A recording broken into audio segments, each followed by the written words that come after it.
Hello everybody, it is Tumblr user who was phone here to record, I believe, is part 22. I honestly don't really remember because it's been quite a while since I made one of these videos. Almost a month now. I think the last time I uploaded a video was October 31st, and it is November 23rd as of this recording. This one is kind of one that I'm doing on a whim as well, because it is almost 1:30 in the morning, and I just decided that I've been putting it off for too long. I really wanted to wait until I was in a better, frame of mind to do these videos, because I really do like continuing to provide, well, what I consider to be good analysis or deep analysis, or even if it's not good and deep, something to think about.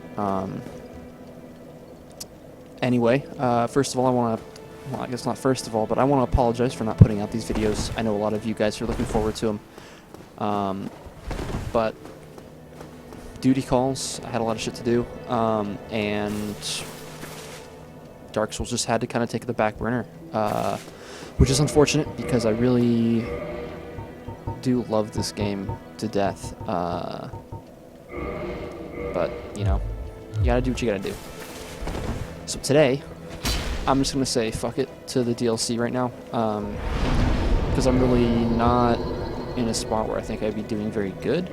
Mechanically, I'm a lot out of practice,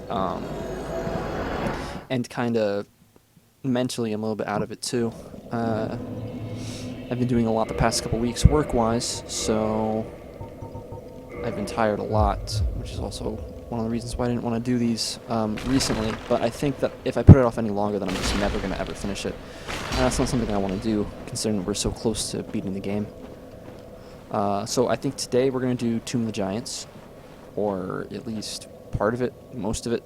Don't know if we're going to finish it, but we will at least start. I think last time we got the very large ember. That lets us finally fully ascend all of our weapons. All of our normal weapons, so that's pretty cool. There is an NPC invasion here, so I want to be able to trigger that by getting our humanity back. And depending on how much trouble I have with this area, I might, actually, I think I am going to go ahead and kindle a bonfire. Nito is not a particularly hard boss, but he has given me trouble in the past, and one thing that I've noticed while doing this playthrough is that I'm just kind of given trouble by bosses that I usually do pretty well on. But enough about that. I'm gonna kindle it twice to get 15 Estus flasks, just because I'm gonna try and be thorough with this area, or at least kind of thorough. There's a lot to this area, especially with all the hidden paths and different drop-down points, and the enemies can be a bitch, to say the least. Don't think we actually triggered Patches and his quest line yet, so we'll go ahead and do that. Good day. You look reasonably sane. What are you doing in the catacombs? Are you a cleric or something? Yes, I guessed as much. Well, here's a tip. There's a stash of treasure right down that hole. I found it first, but, well, you're the cleric, right? I owe you for all that, praying and whatnot. I'll give you first pick. Well, go on. Have a look. It'll shimmer you blind.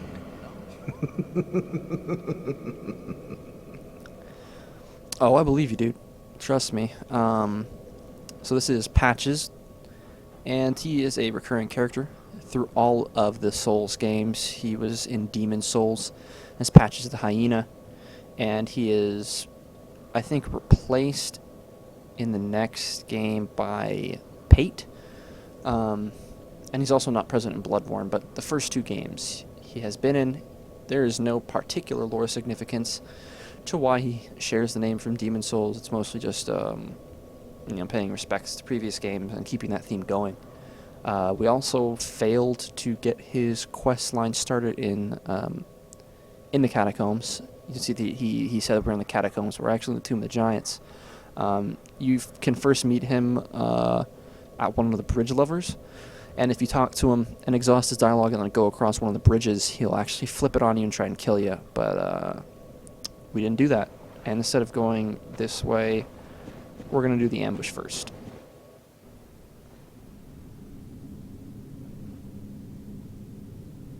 You know what? Actually, he is in Bloodborne, but in a different form. He's a spider-headed guy, or thing. You got what you deserve! You damn clerics! You're worse than maggots! You must be loaded! I'll strip your corpse clean! What a nice guy. Very compassionate. So he kicks you down in this hole. You can actually see, I think I pointed this out last time we were down here, but you can see into the Demon Ruins and a little bit of Lost Izalith as well. We're going to be going there relatively soon to kill the Bed of Chaos, aka the worst boss in the game. But down here you're going to find the Skull Lantern, a couple of souls, and apart from that, we should have a reunion with our good friend, well, not a good friend, but our good acquaintance, Rhea of Thorland. You're no hollow, are you? Thank goodness. Please be careful. There are 2 fierce hollows not far from here. They were once brave knights, my former escorts. Who would let such strong spirits be hollowed so? Heavens, is there nothing at all to be done? So those 2 fierce hollows are her bodyguards, Vince and Nico, who we spoke to at Firelink Shrine, and we did meet them again, as they had hoped, but probably not how they wanted to be met.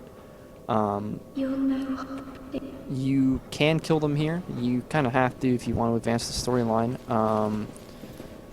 They're not particularly difficult enemies. They can swarm you if you're not careful, and because of the tomb's lock-on, it can be kind of hard to get them in a spot where you want to fight them. Fucking wrecked. We do a lot of damage though, so that's not too big of a problem. You banished those 2 hollows, did you? It pains me to think of the trouble my failings have caused. I am certain that both Vince and Nico are grateful to you. Thank you so very much. Here, these belonged to them. You deserve them more than I. So she gives us a miracle, replenishment for doing that. It's a pretty useful miracle too. But she says that, you know, she's caused a lot of trouble due to her failings, but I don't think that her or her bodyguards were well equipped to deal with this in the first place, so she's being a little bit hard on herself. My controller's bugging out. Oh no. Okay. So she gave us replenishment. Common miracle amongst cleric knights. Gradual HP restoration. Beware of the cleric knight blessed by replenishment, for he shall not fall easily. And that is the truth. It's like a... I think it puts down... Shit, I can't remember if it's the same in Demon Souls as it wasn't... This isn't Dark Souls. But I'll do the one I remember from Demon Souls, and that's you imbue yourself with an energy, and that will heal you for a period of time. It's really a pretty significant amount of healing, too. Although I don't think we're going to be using it too much. We might use it for Nito. Okay. This is kind of bugging me. Why are you doing this, controller? Oh, you know, it's probably my mouse. I forgot to disconnect it. Technical difficulties, the probably most common theme of this playthrough. Before we head down that way, we're going to head up here. And this is going to trigger an ambush. A white Titanite chunk here guarded by these bone towers.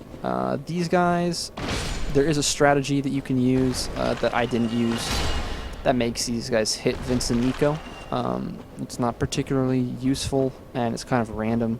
You have to trigger them to attack while Vince and Nico are near you, and then they can hit them. They do quite a lot of damage to them, but, you know, it's probably not any more useful than just killing them yourself, considering they're not that hard. I think these guys can drop white Titanite chunks, or shards, maybe both. Not that we really need them.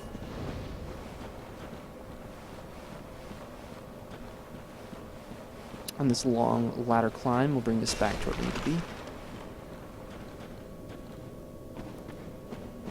Where are we at?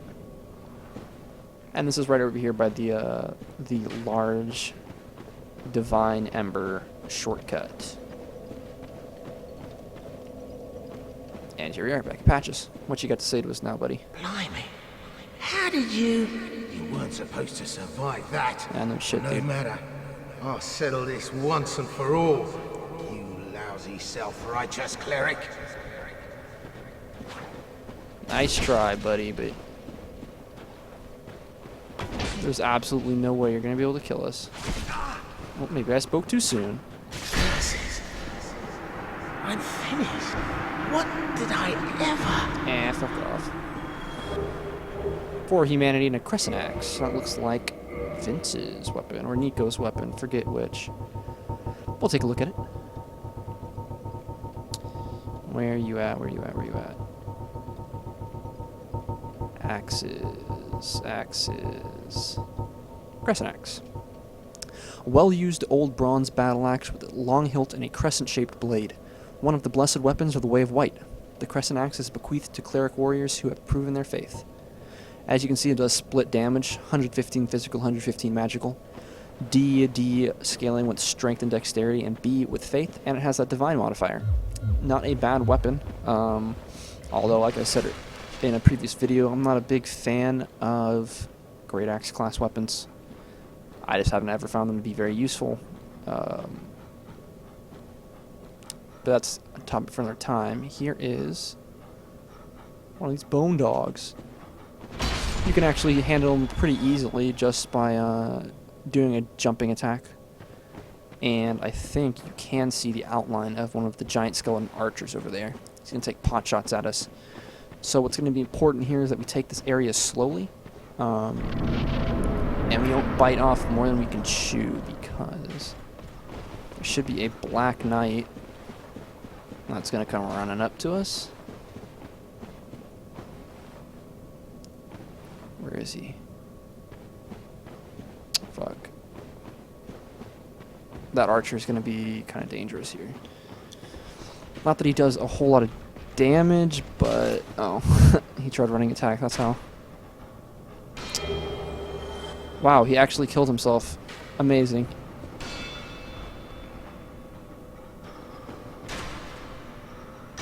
Okay, now that's done. I'm going to try and get another jumping attack on this dude. Oh, shit. Okay, these guys do a lot of damage, though. Unfortunately.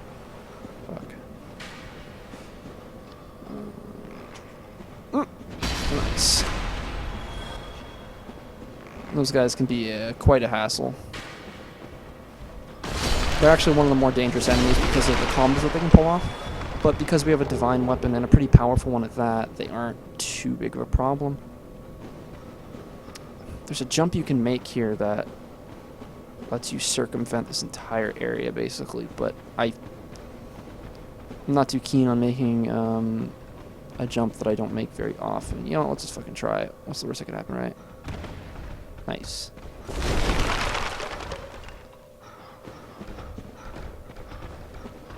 This is an ambush spot. When you pull this up, you get the coveted silver serpent ring, and then you'll be ambushed by a bunch of these bone towers. But the reach on our weapon means that we're not really going to be in a huge amount of danger. They do kind of a lot of damage to us. Only wearing heavy or medium armor, so you just want to be careful we don't get knocked off the edge. So a falling death would definitely not be the way we want to go. Let's see, there seems to be a skeleton. You can see his eyes over there. You can make this jump, but I'm not going to do it. No reason to, really. Instead, I will fall down here. And then I should be able to, hopefully, make this fall, although sometimes it can be a little bit finicky. Nice. We're going to get invaded here shortly by the NPC. definitely really cool area, though. You can see into Ash Lake and what appears to be these giant arch trees that are extending from the lake below. And there's Dark Spirit Paladin Leeroy. Can't remember if we actually summoned him in the catacombs, but it doesn't matter. He'll invade you here in human form, whether or not you summoned him. Not too hard to take out. You just want to be careful not to get backed off of the cliff, because that'll kill you pretty quick. And we acquire humanity from his corpse, and he also gives us Grant and Sanctus. So first of all, we'll examine Grant, which is a Great Hammer. Another split damage weapon, this time with B scaling in strength and A scaling in faith, along with that 130 divine modifier. It's pretty good, but it weighs a shitload, and it takes 50 strength to wield and 30 faith. So it's definitely not a weapon that's going to be usable by very many builds. Pretty niche. A legendary weapon of the Way of White, granted to an undead paladin long ago. This massive iron can only be lifted by those with inhuman strength, but it is blessed and very effective against agents of dark. And the shield he gave us is Sanctus, one of the better shields in the game, actually. It's got very high durability. It does require 18 faith to use. It doesn't have as good physical damage reduction as the Grass Crest shield, but otherwise it's identical. I mean, apart from its effect, obviously. It says it's a legendary weapon of the Way of White, granted to an undead paladin long ago. Once blessed with the protection of a white flame, but its power has all but faded, so it provides only slight HP recovery. And you will see that it does provide very, very slight HP recovery. But combined with replenishment, which I think it stacks with, not a bad shield. Not a bad shield at all. Fuck. Don't you disappear, you asshole. Although I don't think we actually need to give this. Here is kind of an ambush spot. These guys aren't particularly dangerous, as I said before.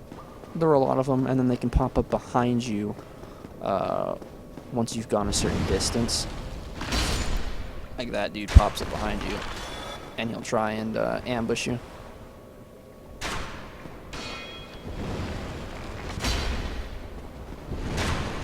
And I'm just going to go ahead and give these guys, they'll run by because I just don't want to deal with them.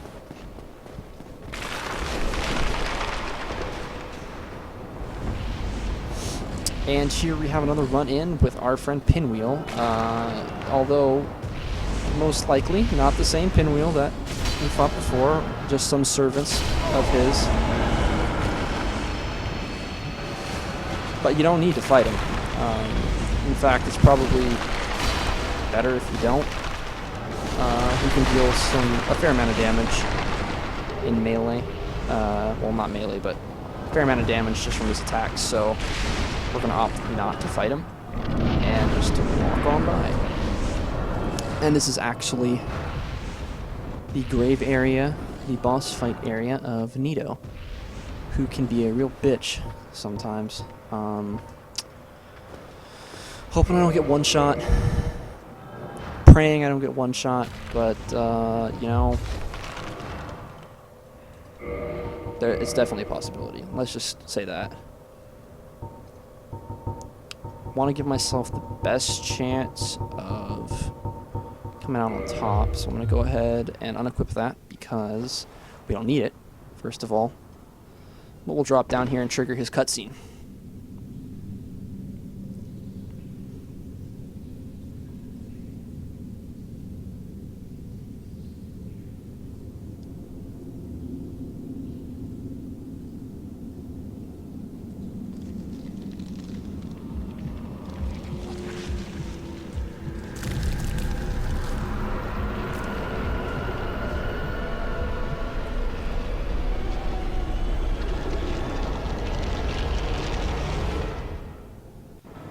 Nito.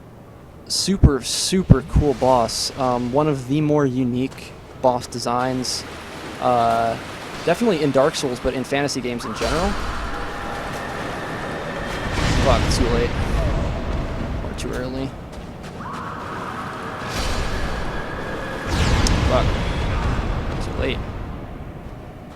I know the timing for that one is basically right as he's about to plunge it into the ground. Although I've always been shit at those types of dodges. You can see he does a little bit of magic damage with every attack, as well as, we're not going to get by that, but, oh, I walked into it, fucking incredible.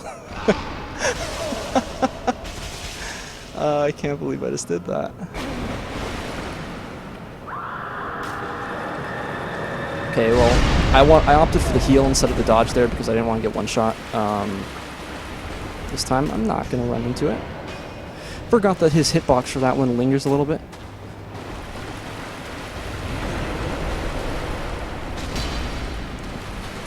But we do a pretty solid amount of damage to him.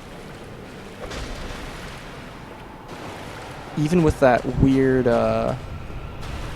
one-handed light attack that we can't actually perform.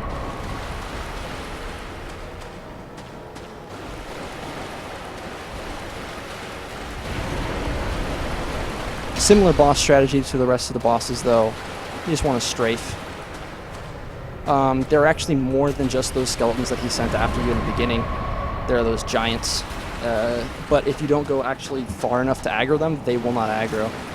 Kind of a fun side effect of the Tomb of the Giants and the aggro ranges. Because I guess it is pretty dark in here.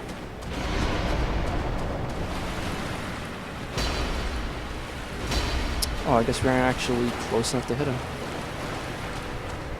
But when he goes ahead and drops to do that attack, you're just going to want to run away.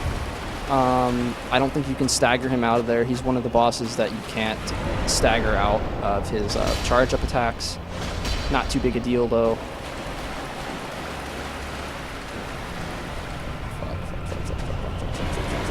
Nice. But yeah, not too much to say, really, about the boss. Cool design. Even if he's not, you know, the hardest boss. But I think that might actually be an important design point of this boss. And you're going to see that when we examine his soul.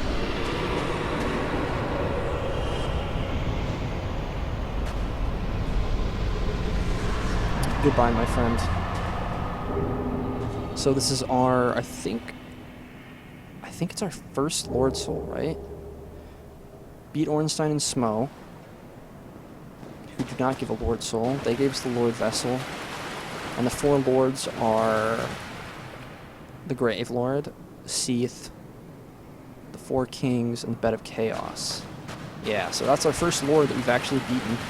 And each lord gives you a unique version of the Lord's Soul, which I think is in the key items. Yeah. Soul of Gravelord Nito, first of the dead.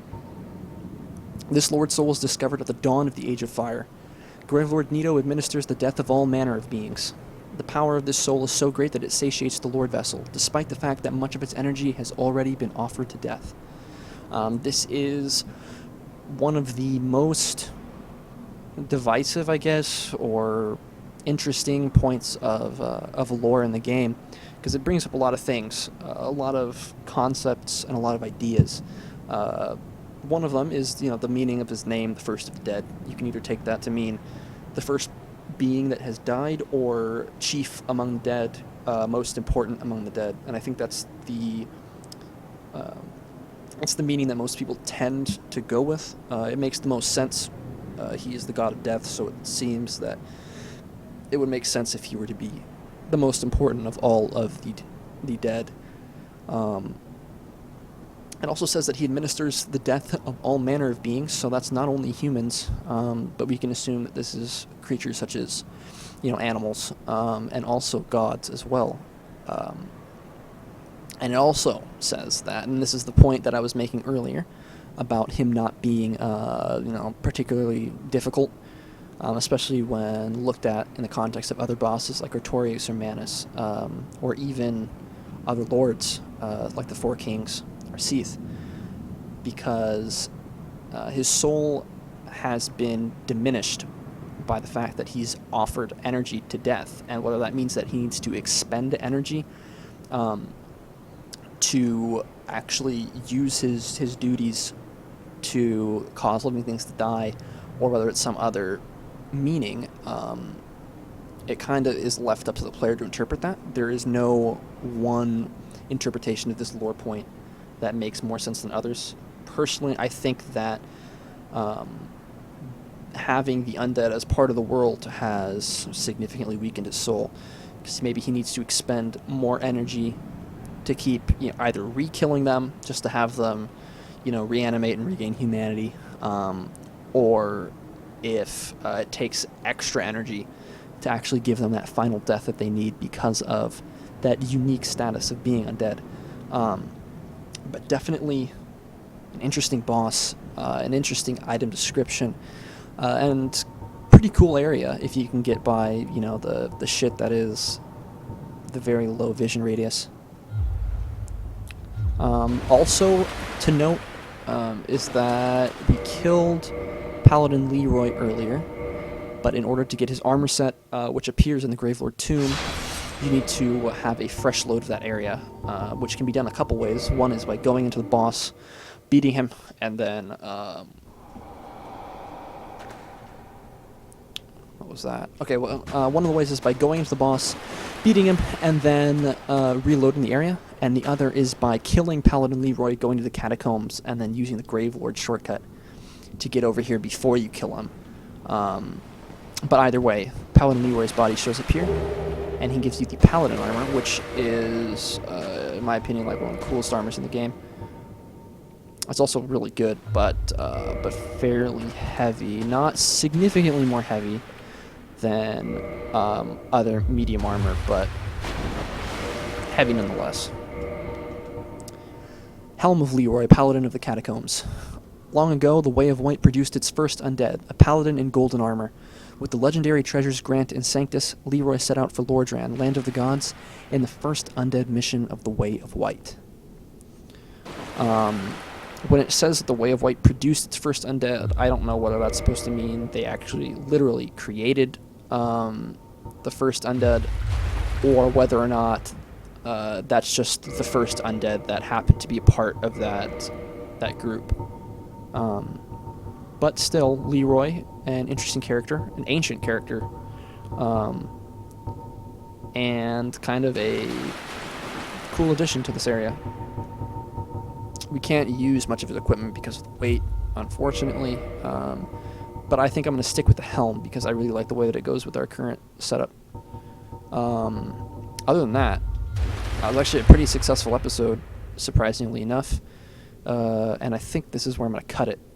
Oh, right. I realized I didn't explain why I actually switched to the Divine Greatsword +9 instead of our Zwei. I did that because skeletons and other undead take more damage from divine weapons, so that made killing those bone dogs and the bone giants a little bit easier. And it also does bonus damage to Nito, I believe, as well as keeping those skeletons that were present in his boss room dead, because he can reanimate them, similar to the necromancers.